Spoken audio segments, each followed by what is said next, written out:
In the heart of South Dallas, where the odds often stack higher than the dreams, DeAndre Conway, better known as Yella Beezy, crafted a narrative of triumph that defies the statistics of his environment. His journey from the concrete struggles of his neighborhood to the pulsating rhythms of rap stardom is not just a story of musical success, but a testament to unshakable grit, reinvention, and the power of turning pain into purpose. Through near-fatal violence, industry challenges, and the weight of adversity, Yella Beezy's life echoes a universal truth. Resilience isn't about avoiding the storm, but learning to dance in the rain, and then sampling the rhythm for your next hit. Born on March 26, 1993, in Dallas, Texas, Yella Beezy's childhood was steeped in the harsh realities of South Dallas, a community where poverty and systemic neglect often eclipse opportunity. Raised by a single mother alongside 5 siblings, he grew up fast, navigating a world where survival meant hustling before homework. The nickname Yella, a nod to his light complexion, and Beezy, slang for busy, fused into a moniker that embodied his relentless grind. By his teens, he was no stranger to street life, but music became his compass. He freestyled with friends, turning alleyway ciphers into a creative escape. "I saw 2 paths," he later reflected. "One leading to a dead end, the other to a microphone. I chose the mic." The early years were a marathon of setbacks and small wins. Yella Beezy independently dropped mixtapes like Light Work and Botch 2 to Basics, blending Texas trap beats with raw, autobiographical lyrics. His sound, a cocktail of melodic hooks and streetwise storytelling, resonated locally, but breaking beyond Dallas demanded more than talent. Without industry connections, he became his own engine, promoting music out of his car and leveraging social media to build a grassroots following. The grind was brutal. Nights spent recording in makeshift studios, days hustling to fund his craft. Yet, his philosophy was simple.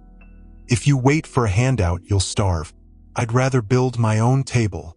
In 2018, the dam broke. His single That's On Me exploded, a viral wildfire fueled by its infectious beat and Yella's candid reflection on loyalty and betrayal. The track soared to #1 on Apple Music's US chart, racking up millions of streams and catching the ear of hip-hop heavyweights. Suddenly, the kid from South Dallas was collaborating with Quavo, Gucci Mane, and Megan Thee Stallion, his music echoing in clubs from Houston to Harlem. But fame, he soon learned, was a double-edged sword. Months after his breakout, as he rode high on success, violence struck. In November 2018, a drive-by shooting in Dallas left him riddled with bullets, an attack that nearly cost him his life. The aftermath was a crucible. Hospitalized with critical injuries, Yella faced a grueling recovery, learning to walk again, grappling with trauma, and mourning the loss of his friend and collaborator, JR, who died in the shooting.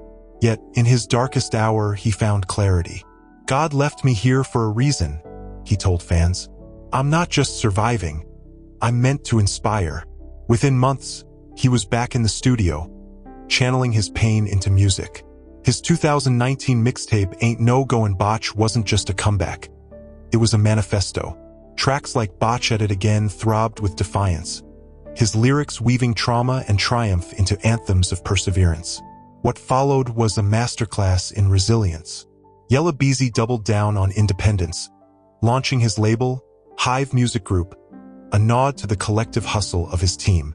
He refused to trade authenticity for mainstream approval, releasing projects like City of Beezy, 2021, and Bad as Yella, 2023, which stayed true to his roots while evolving his sound.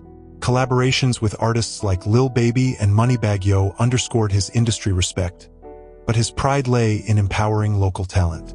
"I'm not just an artist," he said. "I'm a lighthouse for my city." Offstage, Yella Beezy's journey is etched with quiet acts of redemption. A devoted father to his son, he speaks openly about breaking generational cycles. "My child won't know the streets like I did. That's my win." He's become a silent philanthropist, funding back-to-school drives and community events in Dallas, though he shuns the spotlight for such deeds. "Giving back isn't for clout," he insists. "It's duty." Yet, Yella's greatest impact lies in his refusal to glamorize struggle. His music doesn't glorify the grind. It dissects it, offering listeners a mirror to their own battles.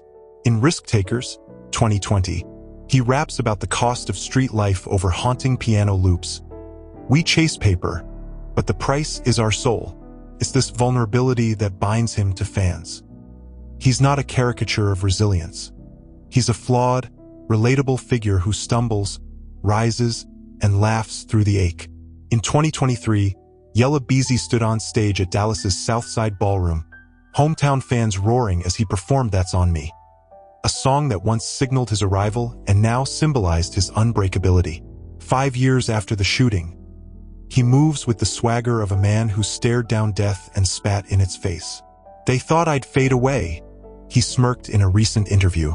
"But I'm like a cockroach. Can't kill me, baby." Yella Beezy's story isn't about rags to riches. It's about roots to wings. He teaches us that success isn't the absence of struggle, but the audacity to keep climbing with scars as your armor. To the kid in South Dallas scribbling rhymes in a notebook, to the single parent grinding in silence, his life screams, your past doesn't own you. Your pain isn't a prison. It's fuel. And every setback, that's just the beat before the drop. So, let his journey remind you, the world will try to write your obituary long before you're done. Don't let it. Turn your trials into tracks, your hustle into hymns, and your name into an anthem. After all, as Yella Beezy proves, the sweetest success songs are written in the key of resilience.